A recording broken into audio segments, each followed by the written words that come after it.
the biggest lie ever told is that people over 50 don't have incredible sex and multiple orgasms. And if you want a little bit of help in our medical profession, that it's available for you. And it's an exciting time. Let me ask you something. Do you ever feel like your desires just gone quiet? Like your sex drive took a long nap and forgot to set the alarm?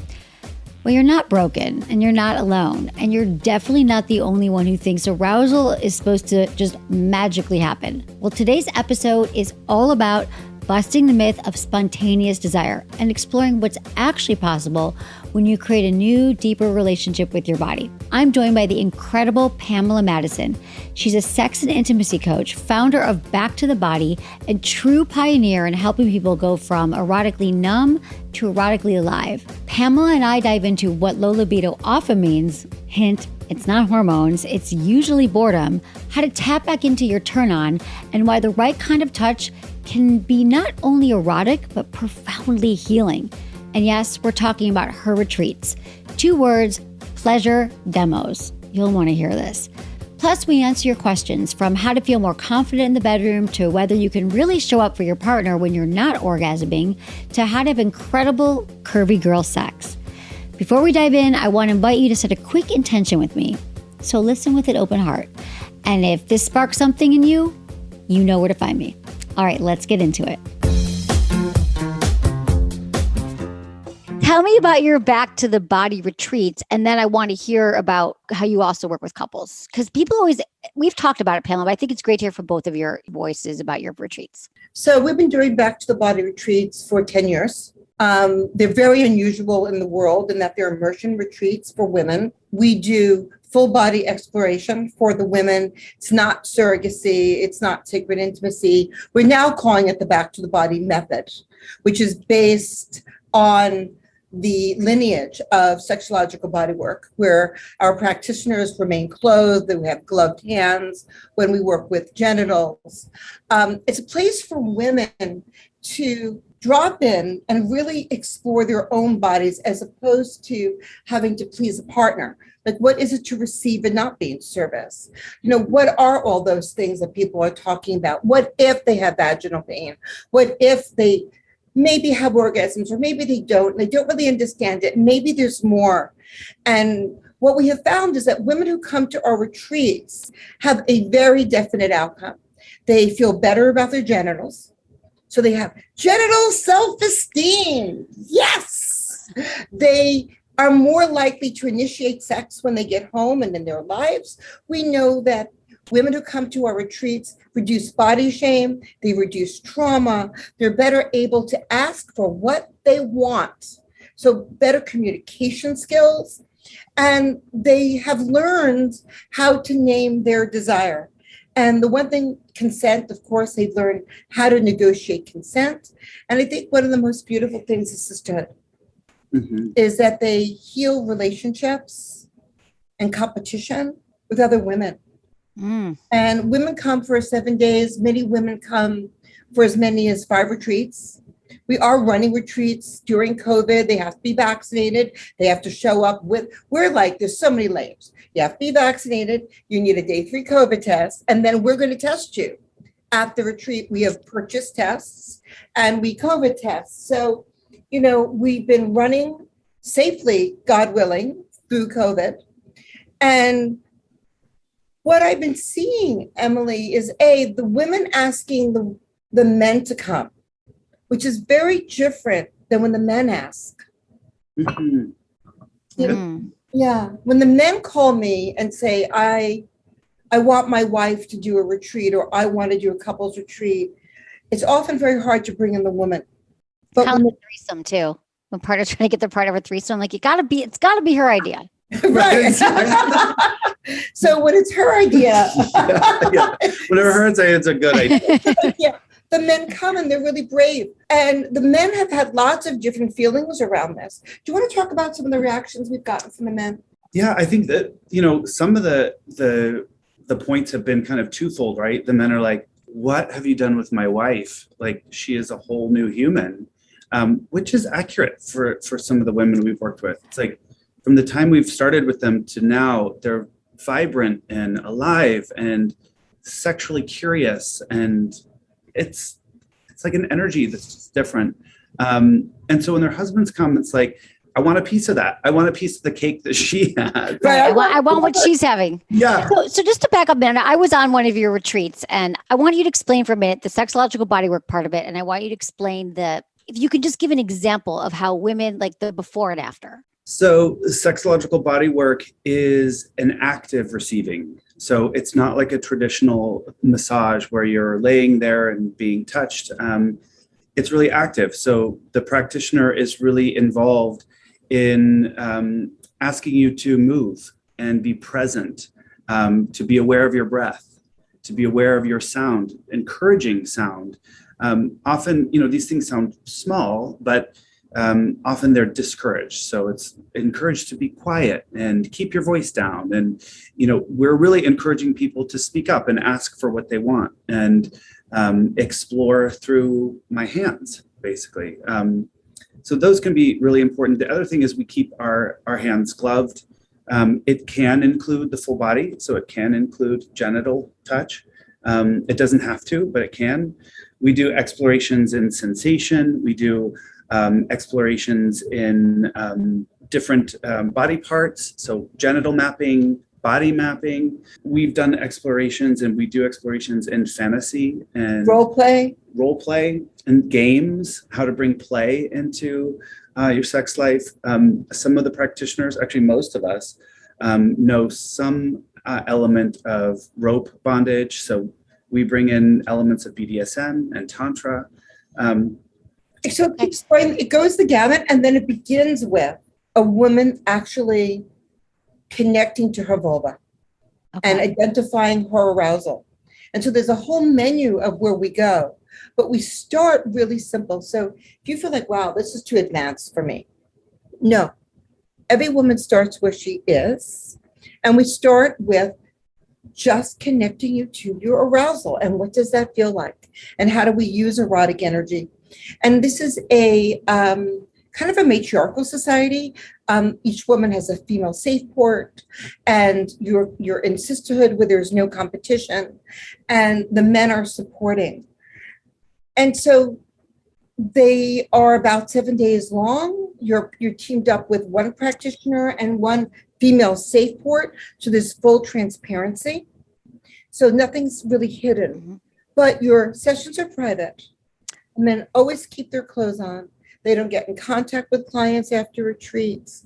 We have very, very strict ethical boundaries, and that's really, really important to us. So women may start here, and then, when they're done with us, they're like in the orgasmic Olympics. Right. Seriously. So back up, can you explain the mapping, the body mapping? Because I think that's a really important part of this practice, because it does start with get to know your vulva, ground in it, take a look at a mirror, but you go a little bit further than that with the mapping. Can you talk about that? Well, if we were I could do a whole hour of genital mapping with someone, right? And that might look like, naming the parts of, this is your outer labia. This is your inner labia. This is your introitus to your vagina. This outer part is your vulva. This is your mons pubis. A lot of times people don't know the names of their parts. They don't. They didn't know. I see that. We didn't learn, right? Mm-hmm. And so even identifying internally, this is your G-spot. Also, how does it feel if I put a little pressure to the left or to the right? Or up or down. And it's slow. And you really, what you're talking about is you're sitting there with a glove, you're doing it, but there could be a mirror, and you're looking together, and you're actually showing, so they can become more, I suppose, connected. And understanding that your clitoris has legs, and that every woman is built differently. We're like very advanced plumbing systems, and that the clitoris, as delicious as that little bump is just the tip of the iceberg, and helping women find the clitoral legs. And, women will say to us, Emily, they have no libido. They don't have any desire. And, there's lots of reasons for that. One of the reasons for that is they're bored. I'm just going to name it. It says bored. I am so bored. Like you may love your partner. You may, just, I can't masturbate one more time to whatever it is. I'm just over it. And so what the retreats do for women who are feeling that they have low libido is it actually kind of wakes them up a little bit, takes them out of their comfort zone, puts them in a safe place, and all of a sudden they're erotically alive. And you don't always get to tell your partner what you want. You don't even know what you want or how to tell them either, right? I think that's a big point. That's a big, yeah. Just across the board, men, women, it's like, what do you want to discover today? What do you want to explore? I don't know. And then it's like, well, here's a menu of all the things. And they're like, wow, I didn't even know that X, Y, and Z existed or were an option or that I would be interested in that. And so sometimes it's just having the menu and also like the permission and the space to try it. And also like the possibility of being like, I didn't like that. It's like, okay, moving on.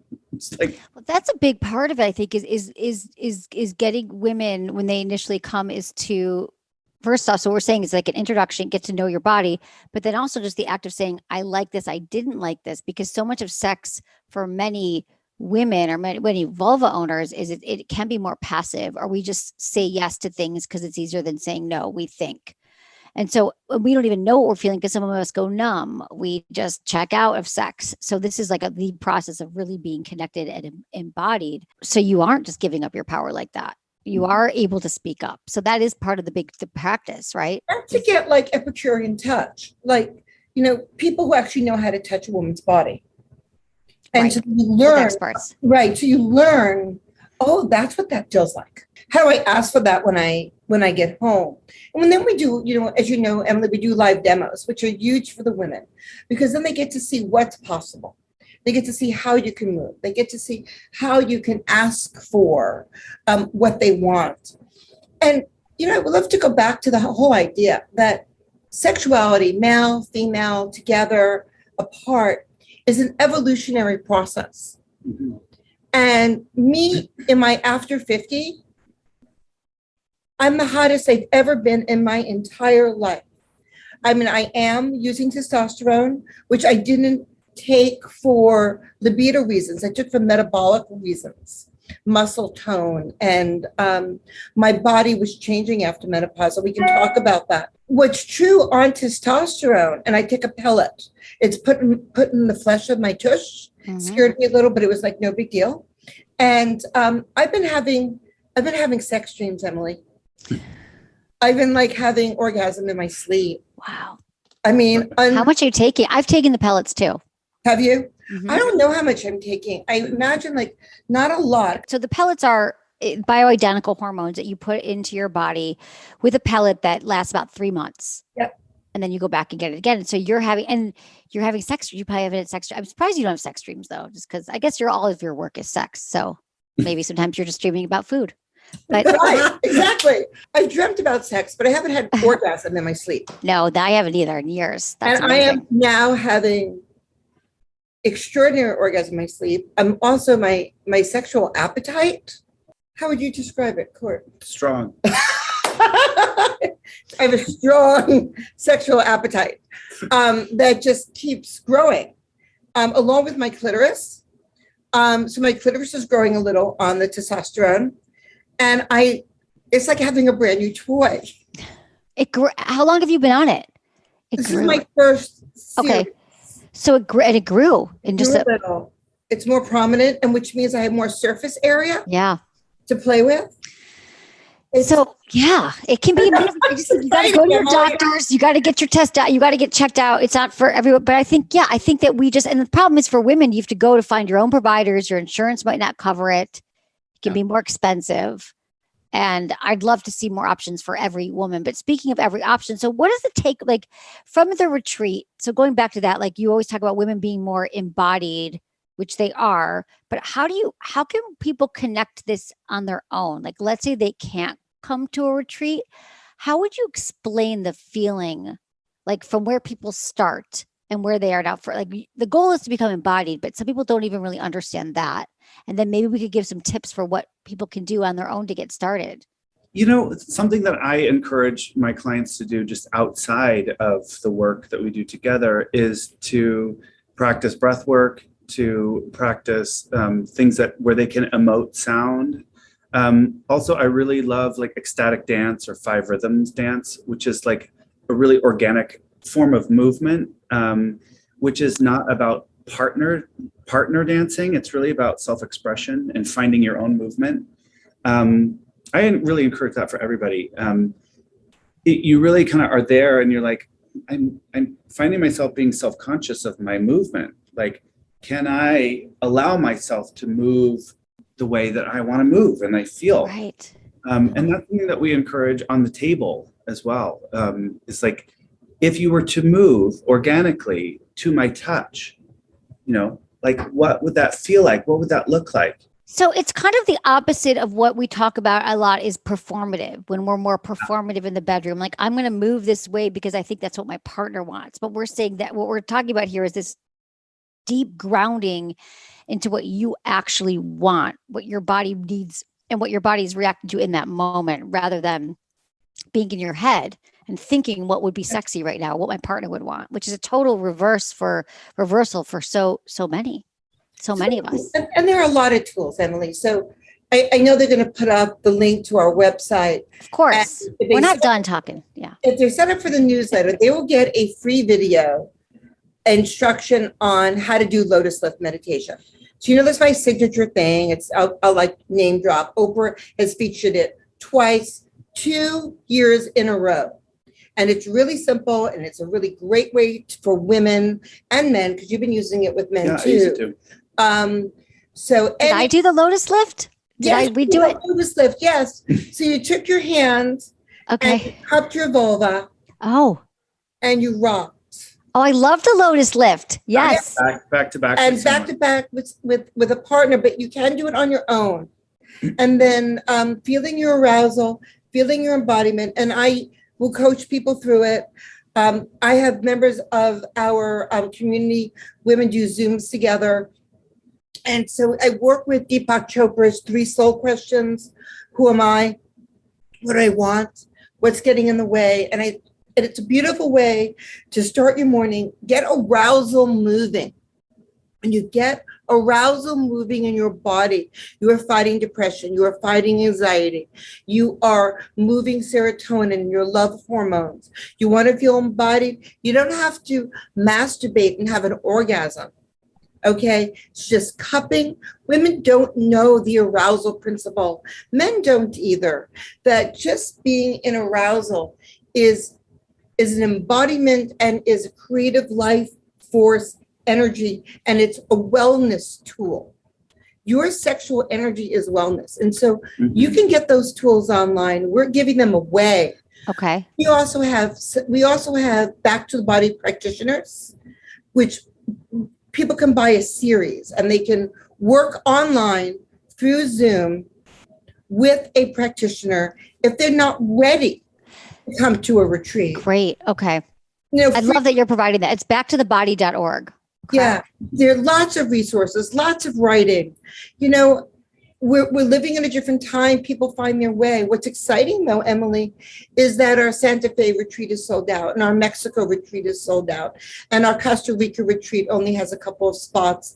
And our privates, we're sold out through March 2022 for private retreats with Court and I. And so plan ahead, because guess what? April comes sooner than you think. Right. So maybe they'll start with, that's why I want people to get to you. But the Lotus lift, I remember this. I forgot that's what it was called, but I was sitting back to back with a woman. And I remember it's just the cupping and like talking to your, it's like literally connecting to your vulva and thinking, or you could do it with your penis. You could do it with a penis partner, and a vulva partner could be sitting back to back, and the practice of with your clothes on. So I always say, get up, masturbate, but sometimes you don't even want an orgasm, but I get it too. Like I was talking to someone yesterday who said to me, it's usually 23, but she's like, I never want to orgasm and I don't care. Or she's never had an orgasm yet. That's part of it. But I don't want to masturbate. And I don't want to, I said, but I love the Lotus lift is like an in-between, because it's really like we walk around sometimes not loving our bodies all day, feeling like it's another thing on our list, but just to cup it. I'm cupping right now. You guys can't see me. And just say like, good morning. Like this is, and feeling that, because it is energy. It is our life's force. It is our creative center, which I think a lot of us don't. So it's truly that, like, we're asking people to go from people calling in like, how do I have anal? But then you're like, have you ever really connected or taken a look at your own genitals? And it's such a powerful practice. I think that piece, Emily, is really big, right? Which is like, and we've been seeing this a lot, which is like desire incongruency with the body. Talk about that.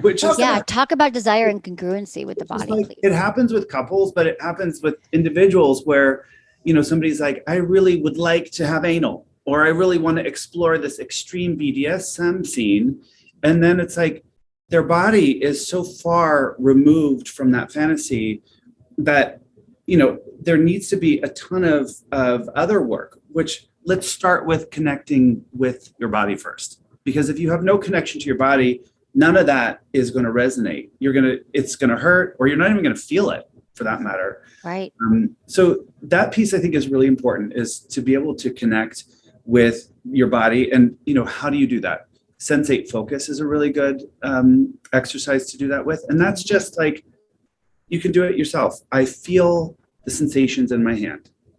Right. Just rubbing your hand. This is sensate focus, which is a classic practice of just classic practice. Yeah. But people don't know. I mean, we went to school, but like, just literally, what am I feeling right now with my middle finger rubbing on my, forefinger on my other hand? Like, what does, and it's so hard. It's a presence. And it's like, oh, that does feel good. I mean, that's how you start. And it's true. What you're saying is that so many of us, when you just said we don't feel anything, I think we should normalize that too, because so many of us don't feel anything during sex. It's like a numbing, or it's a disassociation.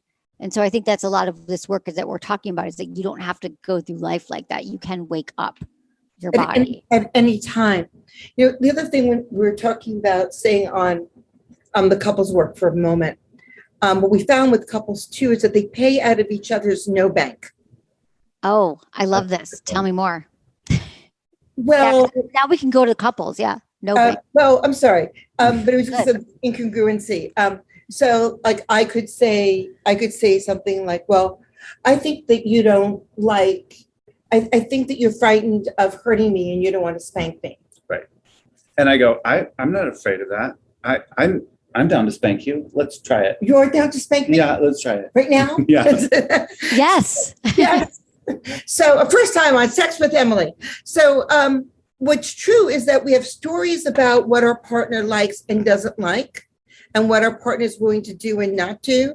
And then we have shame around asking it. And then and so having a sex educator there to facilitate those conversations open up tremendous doors for couples to actually find out they may have the same kinks. They may actually have the same desires. They had no idea until they were at a retreat. And often it will be like day 3. It's always day 3. Day 3 is the day. Day 3 is the day. It is the day. Yeah. Everything breaks loose and everyone cracks open. And that's why immersion is so important, is because people have to relax into this container. They have to feel safe. And so it's beautiful. And it's really beautiful to see couples, no matter what age you are, but focusing on midlife couples, and would just say 40s, 50s, 60s, and 70s, having a brand new, maybe after 30 years of marriage, having a brand new relationship with their sexuality, and that it's possible. Yeah. I want to get into that. I think so many of us just resign. We're like, well, it's never going to happen. It's been 20 years. Or we've been together 30 years. It's not going to happen. So I love that you do focus on this age of like your 40s, 50s. I mean, that's where your work started too, right, Pamela? When you had your breakthrough in your book, which I love, Shameless, How I Ditched the Diet, Got Naked, Found True Pleasure, and somehow got home in time to cook dinner. I know your book has been transformative for so many people I know. Okay, so I want to go back to what you're saying. So we just covered the part about the couples coming in and like they clear the no bank. They're like, I didn't know you wanted to be spanked. Oh, okay. Because the fact that you even get them there is great. So they work with someone that helps them tease out what they actually want. I know we always send people to our yes, no, maybe list on our site, which I think has been helpful for so many couples. And that's just a document that lists a bunch of, yes or no's or maybes. So I'm thinking when you're working with couples, you try to clear out the resentments or the no's. And then do you help them then kind of I guess it's different for everyone. Is there any commonalities though between these couples that you found kind of reconnect? Well, I guess one of them is probably they both have to want to, because Yeah. sometimes there's couples where one doesn't want to and one doesn't. I think that's like the biggest thing is Right. you can't show up to a couples retreat if you don't want to be there, right? No. And it makes our work easy, or I'm sorry, easier, when the people that are there, like we both want the better of this collection of people, right? We want to be a better couple. We want a better sex life. We want a better relationship. There's a willingness to try, a willingness to discover. Without that, it's kind of, a pointless. They also learn, honestly, by watching Court and I, like how, because we teach as a couple. So how do couples, even though we're not like real life couples, how do couples communicate? How do they fight? Like we're there together for 5 days, sometimes 8 days with the couple. Sometimes we get annoyed over the dishes. Of course. Right. So there's also like a modeling of how do we talk with each other? How do we negotiate with each other? How do we make it sexy? A lot of couples, they may have explored polyamory or swinging or other things, but a lot of these couples haven't. They haven't. I would say the majority of them that show up probably haven't. They probably are been together. They had great sex in their 20s and they had kids. Things happened. They're in their 40s or 50s and they're like, now what? We both love each other. I don't want sex. She doesn't, right? So it's those kind of things. And so you get to play in the energy of two sex educators who are helping the game along. So we do a lot in games and we teach a lot in play and we play with them. Now the couple is interacting with each other. They touch each other, right? And we play alongside them. So it's like almost like 2-year-olds with building blocks. And we encourage them and stimulate them with our words and action. And sometimes, or a lot of times, I or Court, depending if it's woman leading or male leading, because we take turns, like who's the active receiver here? Who's the passive receiver here? How are we playing this game? So you're like their coach. Are you saying like when they're actually having sex or they're doing something sexual and you're there like as their coaches?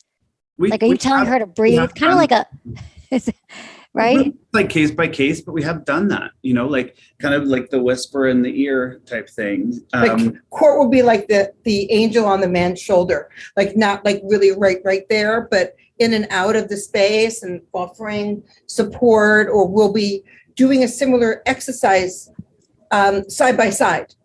Okay. So maybe the man really wants to learn how to do really good genital touch, but only knows what he knows, right? He's been digging in there, he's looking for change. Exactly. Right. And maybe the woman doesn't know how to encourage her partner. And so I'll lay next to the woman, like with some space, right? And let's say Court's teaching the partner, doesn't have to be a husband. Mm-hmm. And, it's pretty graphic work. I mean, I'm kind of, the women there are pretty vulva open. Gotta be, yeah. And Court is teaching and the man is following. And I'm also coaching her. How are we breathing? How are we telling him? How are we telling our guy that this feels good? How do we move? And so it's some monkey see, monkey do. It's for couples who haven't been around other couple energy. It's very exciting, but in boundaries, because we're not going to be having. No, you're not having to force them. We're not having to force them. All the boundaries are intact. And of course, if they need our help, we will glove up and show a partner how to do something. Like we'll stop whatever's going on, partner, girl partner or boy partner or non-binary partner, needs support. We'll stop, wash our hands, put on our gloves and go help. I really like what you're saying here, because it's like this, just keep going back to this is one area of our life where we, people are probably listening and go, oh, that'd be so shameful, or I couldn't imagine my partner doing that. But it's like, why? We see I think everyone listening to this show knows how important sex is. You probably wouldn't be listening if you didn't think there was something to learn. But yet with sex, there's nothing really available for that kind of coaching. We think, oh, I should just magically know how to touch a vulva, how to touch a penis, how to have anal, all of it. But where would you learn? And we all know that porn isn't going to be the way to teach. So I mean, I really appreciate the work that you're doing, and just thinking about how many people could really benefit from this work once they get past the shame and, oh, I thought that I should know this because I'm a man or no, we're not taught this. In fact, we're taught misinformation. It's a little bit like, when you go to the spa for the first time and you're like, oh, I got to be naked with all these people. And for the first 5 minutes, you're like self-conscious about it. And then you forget that you're naked because everybody else is naked. It's like, it just kind of falls away. And I feel like it's a little bit like that with us and our work. It's like, there might be some reticence. And even with me, I'll just speak for myself. Like, sometimes I get nervous. Like, I'm using my body as a teaching tool. She's using her body as a teaching tool. There's some scratchiness around that with people we're just meeting, or even still people that we know really well. Because many of our couples come back again and again and again. Just like the retreats have a 97% return rate, the back to the body retreats, the couples retreats, the same, where the couples are booking far, far in advance. This is like putting them in a whole new way with each other in their relationship. And I was remembering, Emily, that people learn in different ways. Mm-hmm. And some people, they learn visually. Some people learn from a book. And to have somebody there to talk to. So like after a session, we'll do group process, but we'll also like take the male identified partner off and do a private talk with him, and I'll talk with her.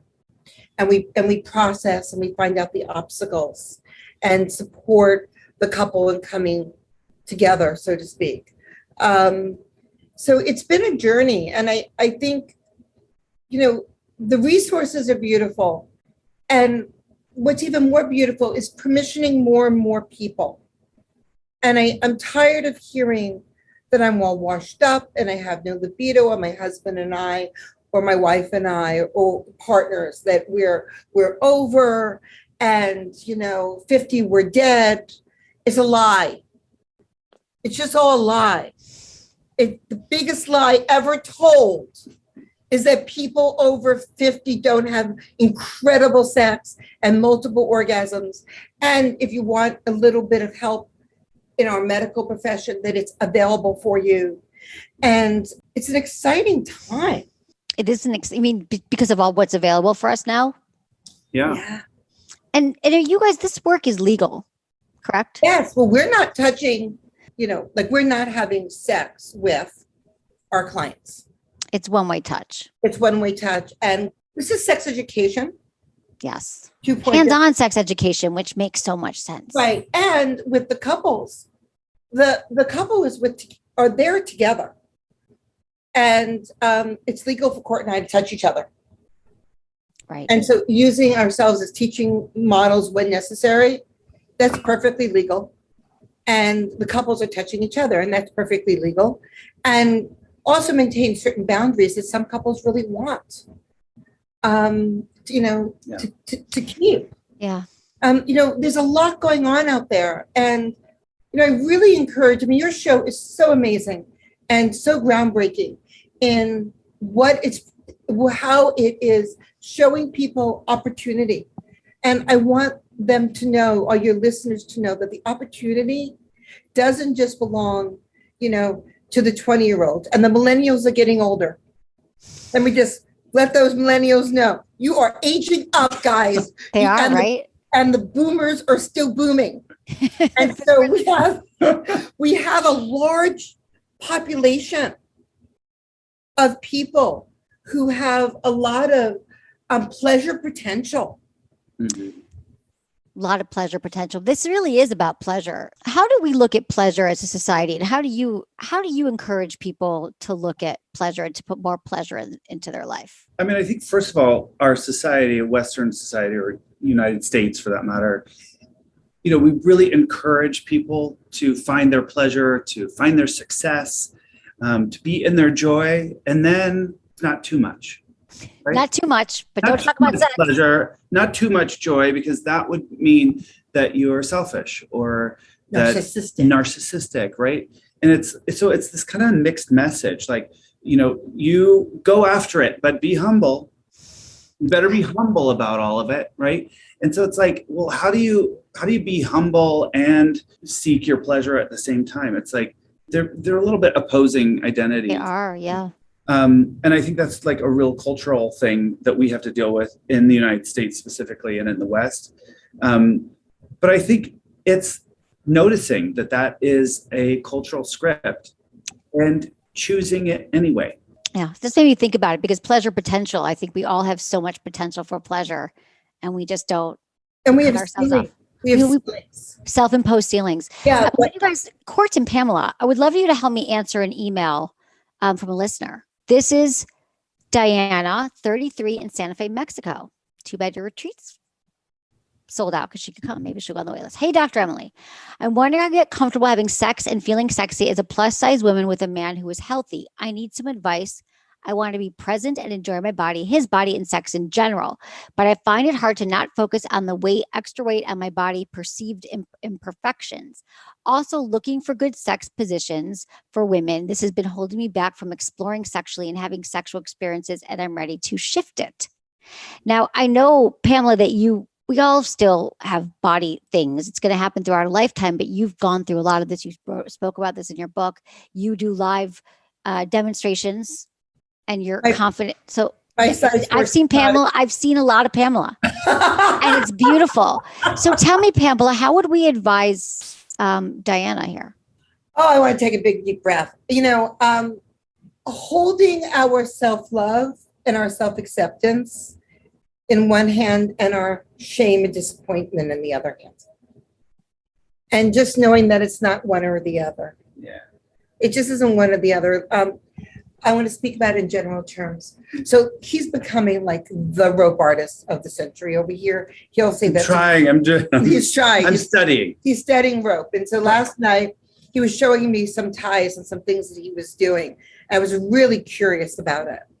And Court had me like opened up, tied up on a 4-poster bed. And my legs were just like really up there. I mean, I was, how would you call it? Spread. I was spread.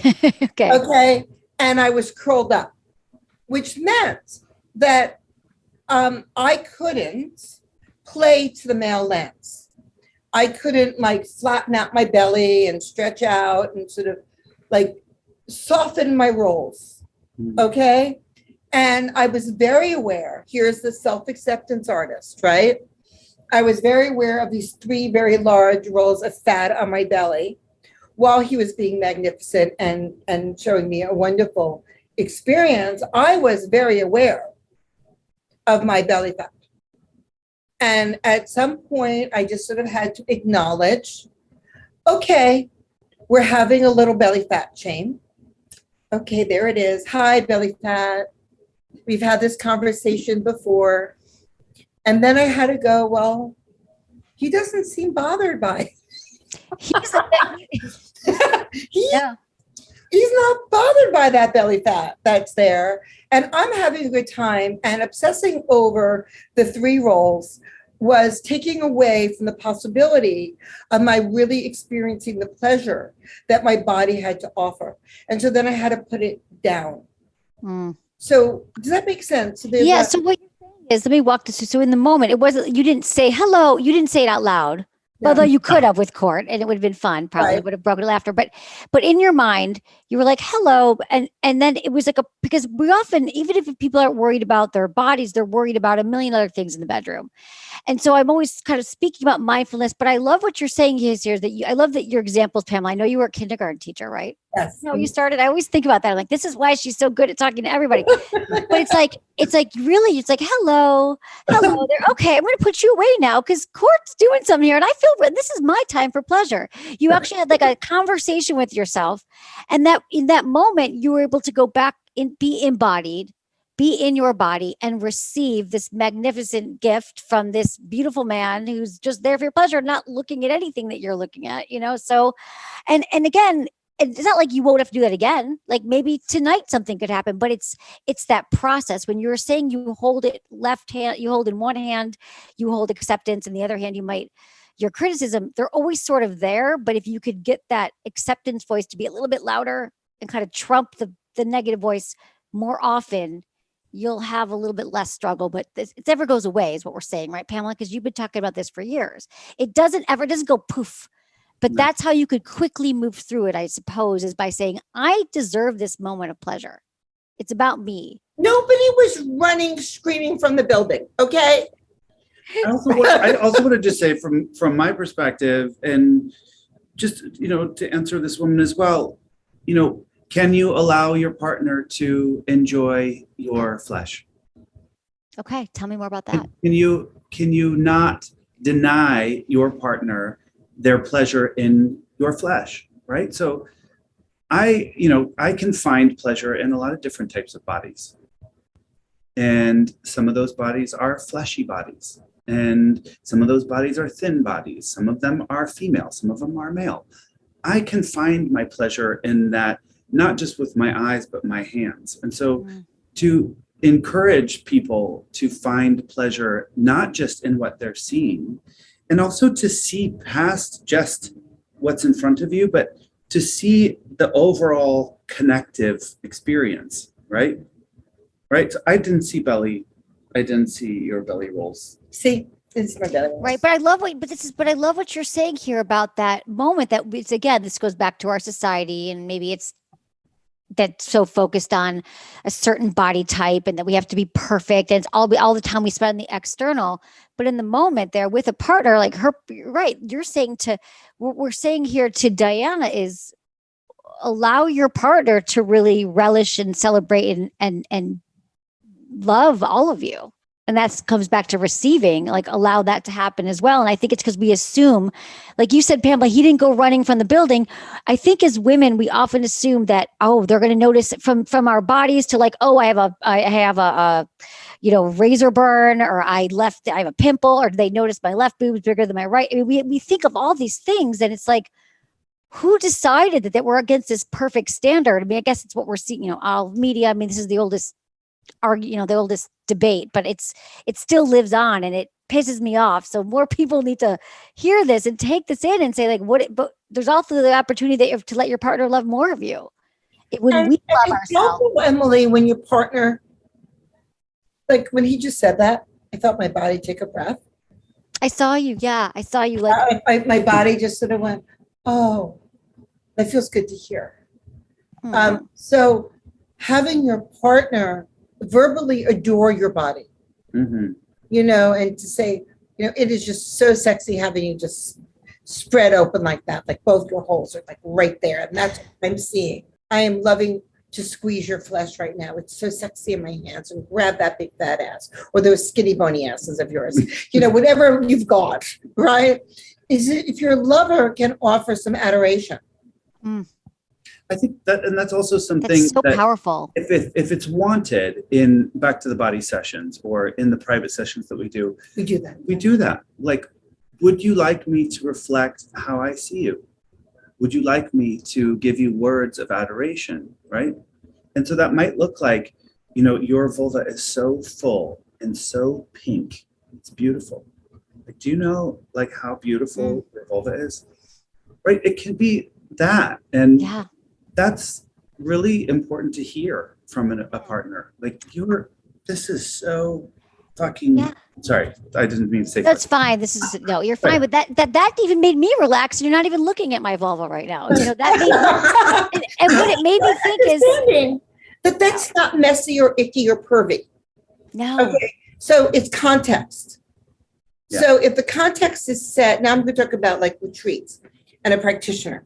If the context is set, this is your practitioner, your educator, and he says, would you like me to offer reflections? You're in a context. He's not like seeking something from you. Yeah. It's not going to take from you. He's just offering to be a mirror, and so that you can start to feel what it feels like to have your body adored, because most of us don't believe it. Mm-mm. And so we need practice in receiving adoration. We need practice in receiving love. We need practice in receiving gifts. We are so good at giving. Yes. Both of us are so good at giving, I can tell you, Emily, you are so beautiful. But then if you were to say to me, Pamela, you look so great, I might go, oh, well, thank you, Emily. You do look great. I was waiting till the end to tell you that, but we brush it off mm-hmm.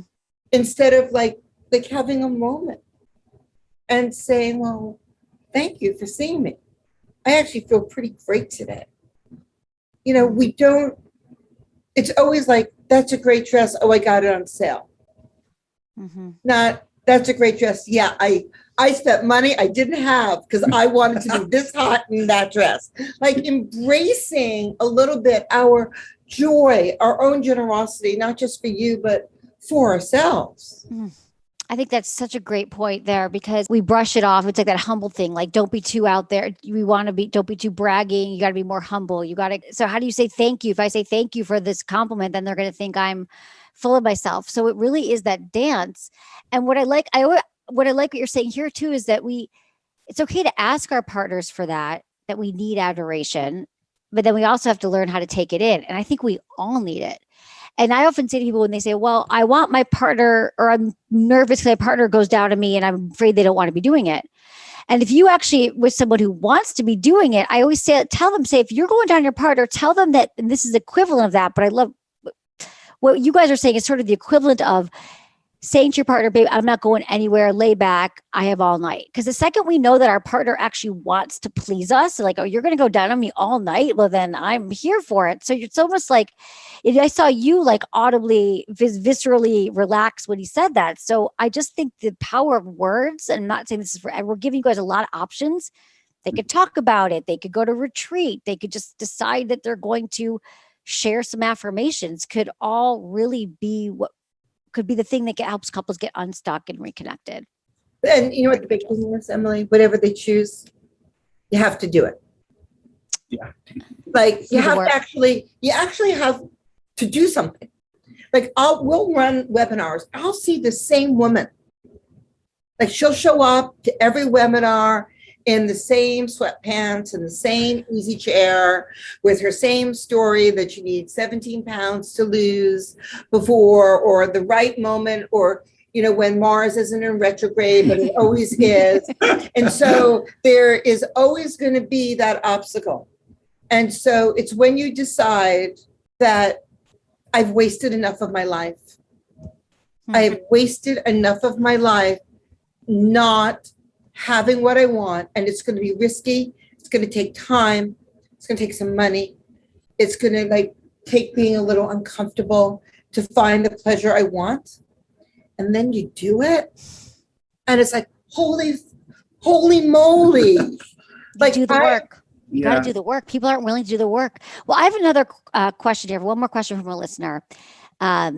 This is from Abby, 33 in Illinois. And this is just reminding me what we're saying here. She says, Dr. Emily, I'm having a hard time having an orgasm. She's 33. I've never had one in my life. I would call myself a people pleaser, a giver, and I always want to make my husband happy during our lovemaking. It worries me that I'll never experience having an orgasm I hear people talk about. My question is, if I never have an orgasm, is it okay to be content in being a giver instead of desperately wanting what I need and crave? So she's never had an orgasm. She's a pleaser, but I would tell her, you got to do the work. Have you masturbated? Have you, how would you guys answer that? I think she answered her own question at the end. She said, is it okay to give this up? And obviously she wouldn't have asked that question if she felt that it was okay. I think it's not okay for her, right? She's identified that she wants this. She desperately wants this. And so it's not okay, period. She should ask her partner to help her discover that, and maybe invite her partner to have a session that is just for her. Right. Just for her pleasure. Like at their house. It's that, like, just say, babe, tonight's all about my pleasure. All about me. Go down on me. You make love to me, but it's for me. I'm directing you. I'm asking for what I want. This has nothing to do with you, man. You are my tool tonight. Right?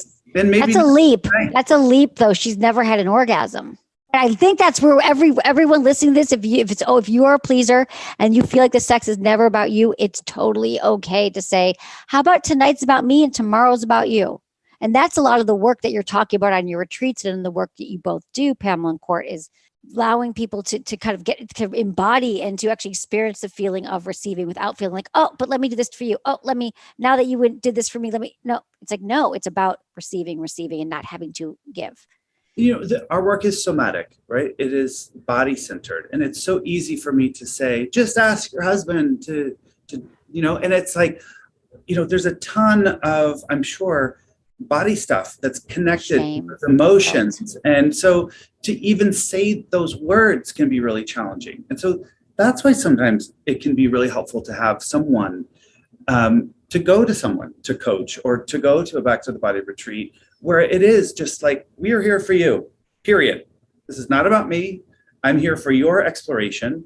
Like, we're doing, like, you want to have an orgasm? Let's figure out how to do it. Well, this is the work that you do. So maybe Abby can. And it's available. I also want to just suggest that everybody, all you listeners, buy a massage table. I own stock in none of it. Okay. Get a massage table. Start with giving each other out of course. Start with giving each other massage. What a massage table allows you to do is have full access to the body. Mm-hmm. You can climb on a table, all kinds. You can have great sex on a massage. I have a massage table now, and it's amazing. So I'll have like a partner come over, and he's like, I'm going to set up the massage table while you finish work, and then I'll come out and I'll have the massage table and the oil and the can. I'm like, great, and just receive. It's literally a game changer. And it's get it out of the bedroom. Yeah, keep it out of the bed. Right. If you can get a massage table, it really helps you stay focused and you have more access. I love that idea. Something really intentional about that. Like, you have to set it up. You have to make the space for it. There's something like intentional. We're creating this ritual space for ourselves, which is really important for couples. Yeah, I think that's all great. And with Abby, I think what you said there about it being a somatic experience, there's so many experiences that we are keeping ourselves from. So she might think, I could never say that, having shame, or maybe it's something from childhood. We don't know, but there's a lot of layers that people have to go through to be able to have that conversation. But I guess what we want to say to Abby is that we don't think it's okay to be content being a giver instead of desperately wanting what you need and crave. No, we are telling you that it's time for you you wrote into the show. That's a great first step. Yeah.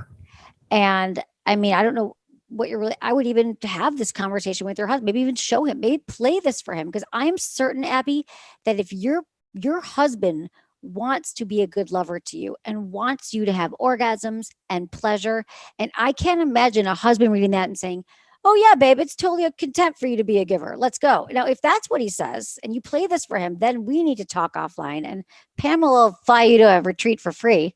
Just kidding. I'll pay for it. But I'm just saying, like, don't you think that to me, that's the ultimate.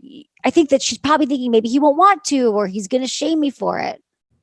I don't know. You know what? Men or women, like, I know it's hard. Partners want to know what turns you on. They want to know how that you're being touched. Like, when I'm touching a lover, I'm want to know, like, is that the right pressure? Does this feel really good? How can I make this feel better? And to teach couples how to have that conversation while keeping it hot, because it can be really hot. It's a hot experience of getting to know it, getting to discover each other's bodies together. I think oral is actually a really great lesson, right?